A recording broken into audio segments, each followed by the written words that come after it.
Hey everyone, welcome back. In this video, I'll show you how to use Bento for creators in 2026. If you're a content creator and want to organize your links, showcase your content, and grow your online presence, this guide will walk you through the basics step by step. First, open your web browser and sign in to your Bento account.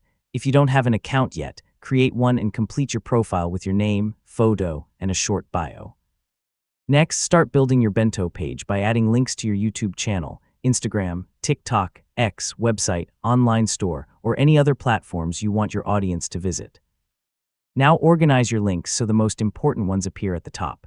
You can also add custom sections, images, videos, or buttons if those features are available in your Bento account. Next, customize your page by choosing a theme, updating your profile picture, and adjusting the layout to match your personal brand or content style.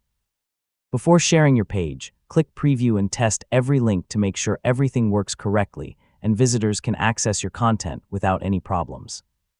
Finally, copy your Bento page link and add it to your social media bios, YouTube channel description, email signature, or anywhere your audience can easily find it. And that's it. You've successfully learned how to use Bento for creators step by step. You can now keep all your important content in one place and make it easier for your audience to connect with you. And don't forget to like, share, and subscribe for more helpful tutorials just like this.